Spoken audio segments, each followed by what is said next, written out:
Hey, it's Bill from Calderwood Percussion. Haven't done a video in a while, so now that I'm able to be spending a little bit more time in the shop, I just thought I'd catch up on one project in particular that I think is really cool.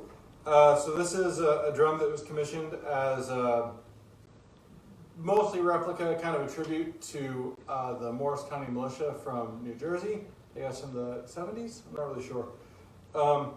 So their original drums had this, black lacquer with white hoops and these white ears that were kind of oriented like this with the tacks and the throw-offs. The drums that I was sent pictures of, they were branded Slingerland, but they had Ludwig throw-offs. So I don't know, maybe they started off as Slingerland floor toms that somebody made into rope drums. I'm not really sure, but they look really cool. And on the drums I saw, they all had internal tone mufflers, which would make sense. I mean, that was really normal for snare drums in the 70s. Like all drum set snares would have those, and it's pretty common on marching snares too, actually. So I tried to make this pretty much exactly like the photo I was sent. I did a few things kind of my way. The ears, for instance, were really thin leather and they were all scrunched up, and I don't like that, so I made these chunkier, but otherwise they're the same. I made the tack pattern more even, some things like that. But one thing in particular that those drums had, like I said, was the internal muffler, and I'd never done that on a rope drum before. Although now come to find out, it's really common on Swiss drums. But yeah, I'm actually really excited about this. And for anyone that's not familiar with this.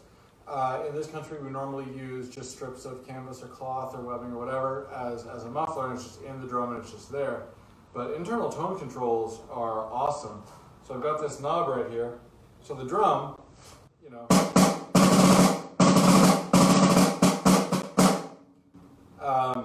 but if you wanted to, be able to have a drum with a more versatile sound, so obviously that's the sort of marching rope tension snare sound we're pretty accustomed to, but it's not necessarily period accurate. And if you wanted to have a drum that gave you a little bit more range for performances of period music, having this knob to be able to back off the muffling and then back it off farther,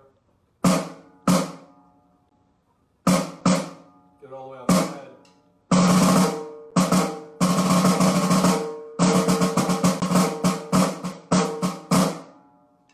So, so you can have a much more open sound. And then, of course, the original Morris County Militia drums used, the picture I saw anyway, used Ludwig. I think it was like a P85 strainer. I don't actually remember. But I went with the trick throw-off, which I like because of the amount of travel it has. It means that, for one thing, it's very well machined. It's extremely reliable. The snares are never going to just fall off when you don't want them to.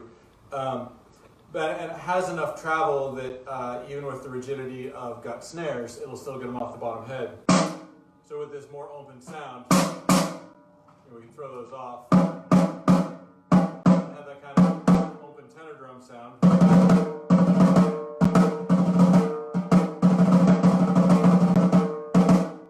We're hearing other snare drums in the shop rattling, but and then if we want a tighter tenor sound, we can tighten up this internal muffler.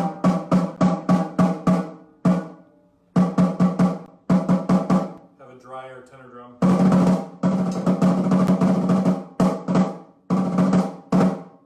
So, yeah, it's a cool drum. It's a cool setup with the internal muffler and snares. Being able to have the snares disengaged.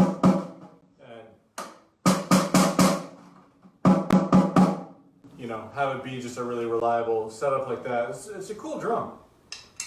So anyway, I think I'm going to experiment more with using internal tone mufflers and different kinds of tone mufflers. The one I use on this is a vintage Gretsch. I think on the Slingerland drums I saw, I think it used the more conventional sort of round felt, like using what looked like a cymbal felt that comes up against the head. The Gretsch mufflers from the time were wider with two sort of rectangular felts. So instead of one, kind of maybe 2-inch diameter circle right here, there's there's two large rectangular felts that come up under the head, and it works really, really well. And of course I used, this is a thinner gauge of gut, which it would be characteristic of what you would use with those original Ludwig strainers. And again, this is the stuff that I get from California. That's from the tennis racket manufacturer. So it's a lot more consistent, and it's just a better, more consistent product than like the stuff that comes from Pakistan. So anyway, yeah, it's a really cool drum, and I just wanted to share with you something that's going on. I'm going to try to get back to doing videos again. I'm only in the shop, 1 or 2 days a week because we still don't have any childcare options. But at least I'm getting some work done.